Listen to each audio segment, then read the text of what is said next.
Cambridge together. He was a Yank, bright, a long way from home.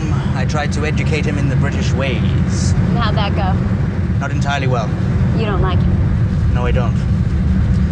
But I respect him. He's very dedicated, and once upon a time, we shared similar interests. So what happened? He wanted to change the world. And you didn't?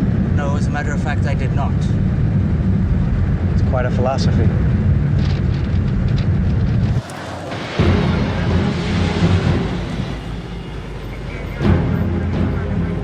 This is big. We've got half the army out here. Can I see your IDs, please?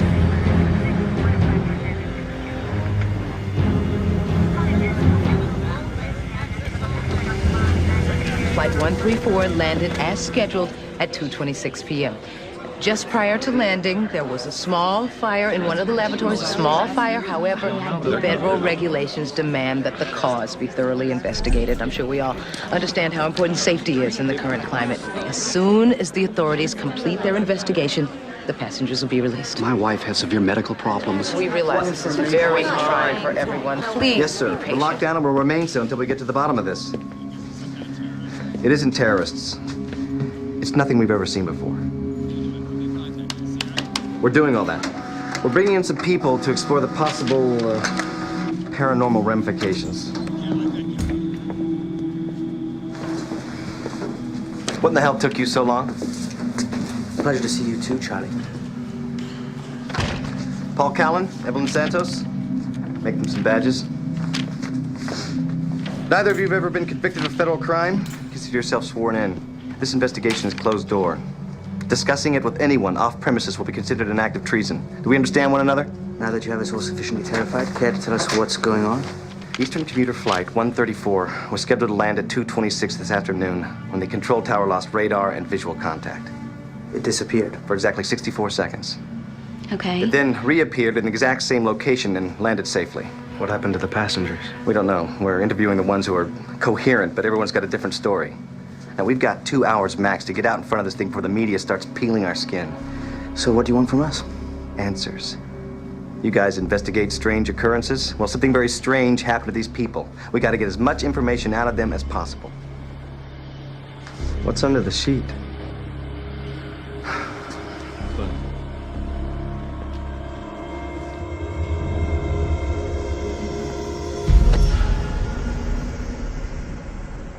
Passenger 13B, burned to death in the airplane lavatory.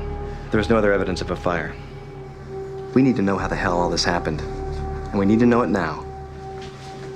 Let's go. No cameras, notes, or personal recording devices are allowed in or out of the site. I have a .38 caliber bullet lodged in the anterior lobe of my brain. It was declared inoperable by Dr. Mitchelson at Brigham and Women's Hospital, January 14, 1998. You're a police officer? Former. She's clean. Okay, let's go.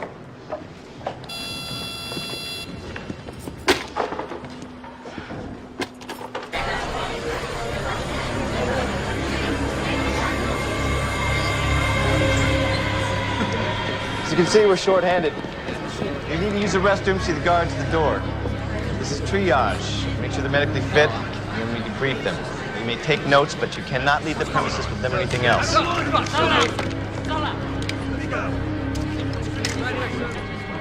Make sure you wear your badges at all times.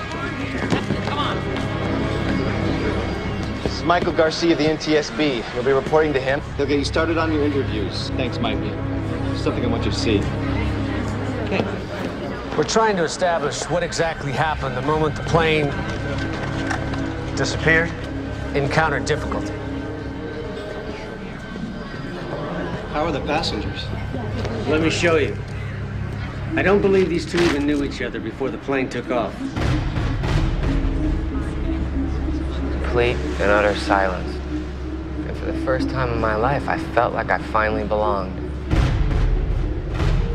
And then, there he was. Who?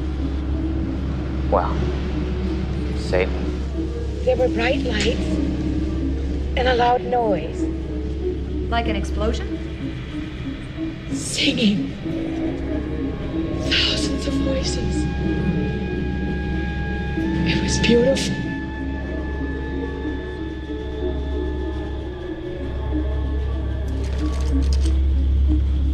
The most wonderful thing has happened.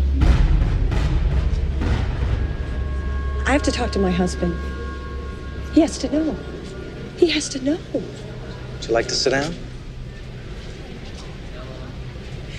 No. Am I dreaming? I don't think so.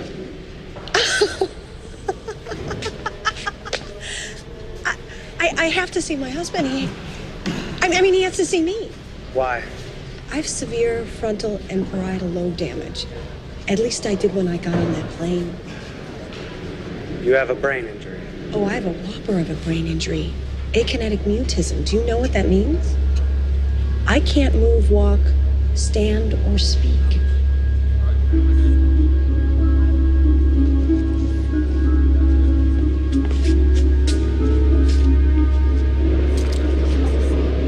Hi, my name's Evelyn. What's yours? Deanna Thompson. Can you tell me what happened on the airplane? I saw. What did you see? The rest of my life. You mean? Oh, yeah. People down there have some problems. This one, we're worried about. He was the flight attendant.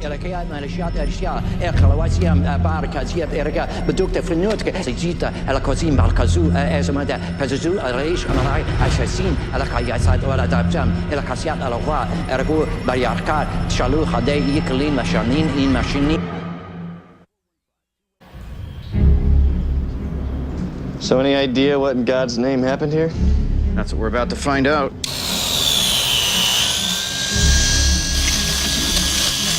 Emotions are running high outside Terminal 16 at Logan Airport this afternoon as families continue to wait for word on their loved ones from Eastern Commuter Flight 134.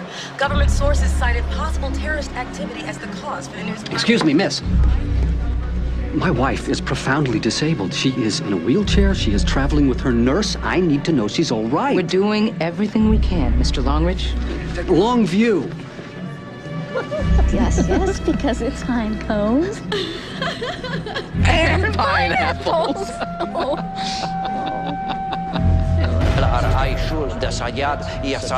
EEG displaying elevated alpha waves. You're using two cameras? Yeah. In case one malfunctions.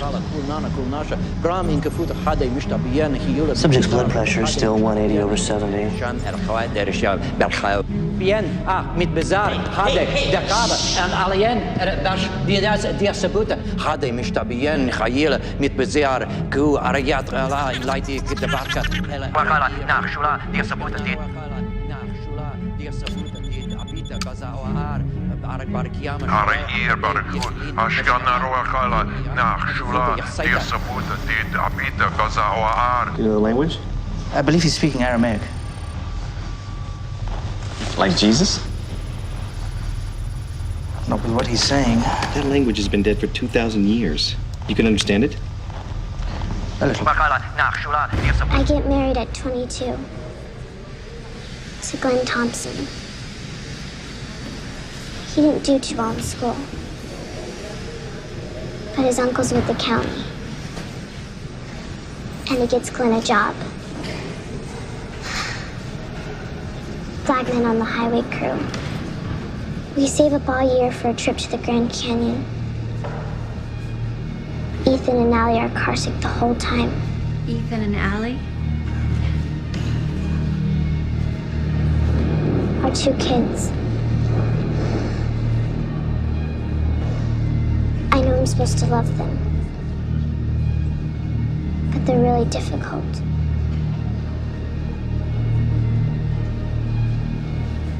We were on our honeymoon, and I'd been on the ski team in college, and Mark, first he says that we can't afford anything fancy, maybe 2 days in Tijuana. And then he takes me to the Swiss Alps. Oh, it was heaven. And I'm showing off a little bit. Okay, a lot. And I'm doing all the black diamonds and jumps. And I lost it. I hit the lift tower.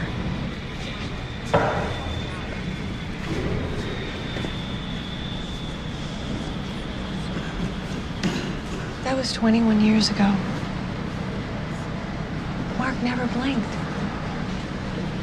He's taken care of me all these years. I couldn't do anything for myself. That's why I have to see him and tell him. What do you want to tell him? That I know. Every time he touches my face, or he brushes my hair, or he bathes me, I know how much he loves me.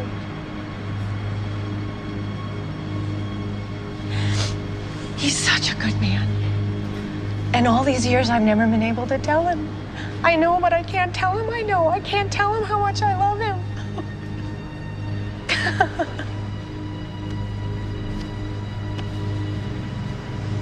This is really silly. I'm really happy. I can't wait to see him and tell him. You will.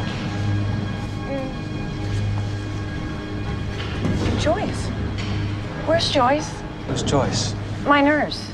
She was on the plane with me. Poor thing. She hates flying. She's always afraid that the plane is going to crash and we're all going to burn to death.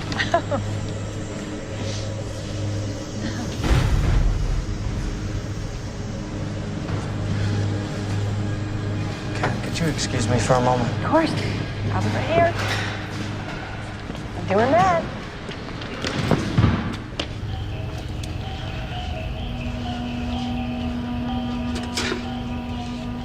Heart weight, 6.2 ounces.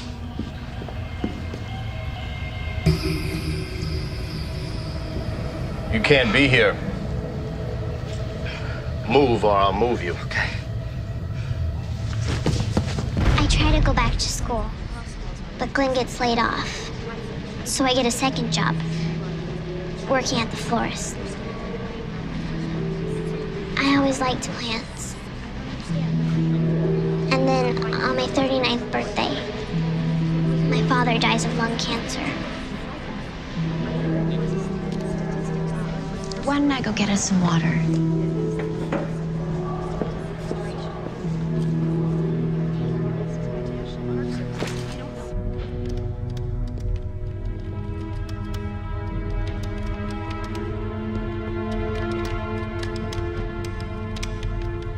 I believe that word is toad.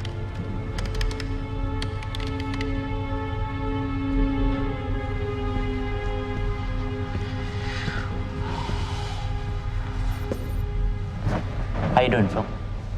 Irbubia carriera bare chame segia, shemshanaya uruma makika neutrone. I think we could let him out of a jacket now. It's all right.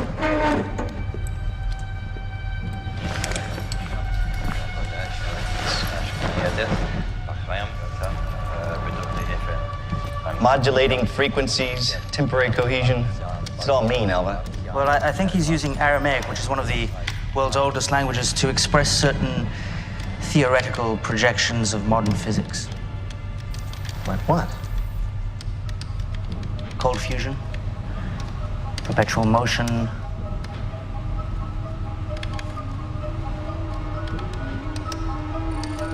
etc.